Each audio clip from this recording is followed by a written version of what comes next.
So I think one of the most important investments that also has been made during this time is in knowledge, in know-how. And a lot of these new wineries or wine companies, they have invested in knowledge. One of those investments is consultant winemakers from around the world. So we have like Michel Rolland, Alberto Antonini, Paul Hobbs, and that's what made our wines turn into more of a European style of winemaking.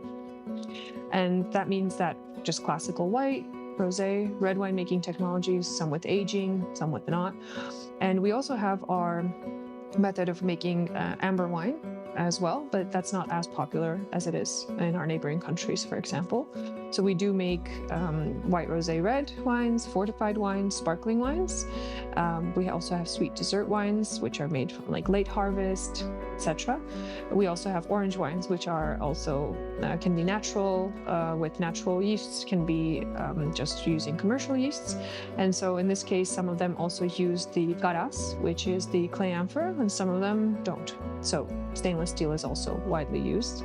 Although we have a lot of experiments with concrete recently, and some of the companies are working on other types of aging vessels from other materials, which is amazing because we can still experiment. We are not tied down by these appellation laws, for example, yet. So I do believe that our style of winemaking can be perceived as more of a European style of winemaking, first and foremost. And I think all of that really has to do a lot with education. And at the time of need, basically, when we still, my first book was Wine for Dummies. And reading that book, I realized that, hey, I need to further my knowledge. But, working full time and, also going to university at the time, I did not have time. So in this case, what happened was somehow by fate, I stumbled upon the InVino Wine Academy, and I was one of the first graduates there. And the InVino Wine Academy was giving us a class called Introduction to Enology, Viticulture, Winemaking, Wine Business. So it was giving us an opportunity in the evening from 6 to 9, after work, after school, after work, to actually go and discover this world of wine. And a lot of people were not from the wine industry. I mean, our group was, and now everybody is still in the wine industry, but a lot of people were still trying to discover what their passion is.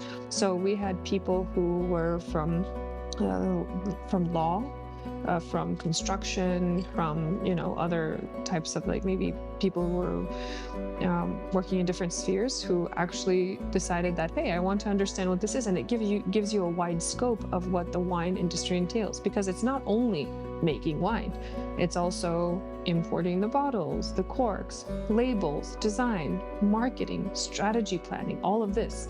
Because when you think of the wine industry, it's very, very multifaceted. You can see the layers of it when you are in it. And what the consumer sees is only the bottle of wine, but what's behind that bottle of wine. And I love that saying, what they say, that whatever is in the winemaker's heart ends up under the cork, because eventually it's up to the winemaker and what style of wine they produce, basically. So that is, in my opinion, one of the most important aspects of the Armenian wine industry, is that we don't have this generational built, winemaking. In some European countries, they've had the luxury of having generations and 11th generation wine, 12th generation. We don't have that. So we are learning, and we are open to learning new things, and we are open to experimenting, because that is what we do.